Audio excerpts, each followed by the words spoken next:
Himalaya Questa Pro has superior protein whey. The healthy way to fitness.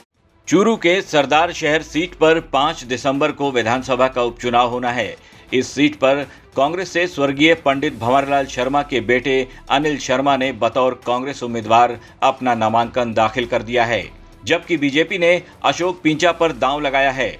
तो वहीं कांग्रेस और BJP का खेल बिगाड़ने के लिए आरएलपी ने भी एंट्री मार दी है। आरएलपी की ओर से लालचंद्र मुंड ने अपना नामांकन दाखिल कर दिया है। यानी अब सरदार शहर का शहंशाह बनने की रेस में कांग्रेस, बीजेपी और आरएलपी तीनों होड़ में लग चुके हैं। अपनी पार्टी के उम्मीदवार के समर्थन में वोट मांगने के लिए खुद आरएलपी चीफ हनुमान बेनीवाल चुनावी सभाएं शुरू कर रहे हैं। आरएलपी उम्मीदवार लालचंद मुंड ने खियूसर विधायक नारायण बेनीवाल, आरएलपी के प्रदेश अध्यक्ष पुखराज गर्ग और विधायक इंदिरा देवी बावरी के साथ पहुंचकर अपना नामांकन दाखिल कर दिया है। अगले साल राजस्थान में विधानसभा के चुनाव होने वाले हैं। इससे पहले प्रदेश में उपचुनाव हो रहा है, तो बीजेपी और कांग्रेस दोनों के लिए जीतना जरूरी है। राजस्थान में सत्तारूढ़ कांग्रेस ने राज्य की सरदार शहर विधानसभा सीट पर होने वाले उपचुनाव के लिए अनिल शर्मा को अपना उम्मीदवार बनाया है। कांग्रेस की केंद्रीय चुनाव समिति ने बुधवार को शर्मा के नाम की घोषणा कर दी थी। अनिल शर्मा इस सीट से विधायक रह चुके भंवरलाल शर्मा के बेटे हैं।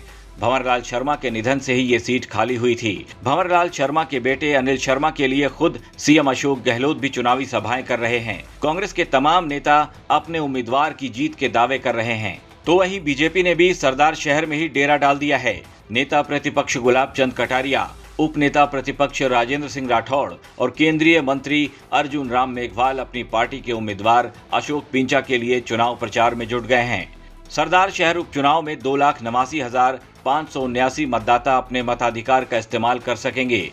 वोटिंग के लिए कुल मतदान केंद्र 295 बनाए गए हैं। काफी लंबे समय से चूरू की सरदार शहर सीट पर कांग्रेस का ही कब्जा रहा है। इस सीट से विधायक भंवरलाल शर्मा का 77 साल की उम्र में लंबी बीमारी के बाद निधन हो गया था। उन्होंने विधानसभा में कुल 7 बार इस क्षेत्र का प्रतिनिधित्व किया था।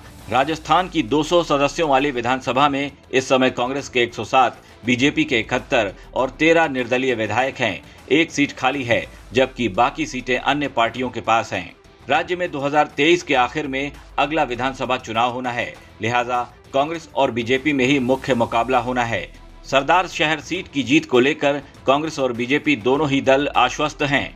दोनों ही पार्टियों की ओर से स्टार प्रचारकों की लिस्ट तैयार है। अगले कुछ दिनों में ही धुआंधार प्रचार देखने को मिल सकता है। इस उपचुनाव में हनुमान बेनीवाल की पार्टी आरएलपी के उम्मीदवार के आने से कांग्रेस और बीजेपी दोनों के लिए थोड़ी मुश्किल पैदा हो सकती है, लेकिन मुकाबला टक्कर का माना जा रहा है। कांग्रेस बीजेपी के साथ ही आरएलपी का भी जोश हाई है।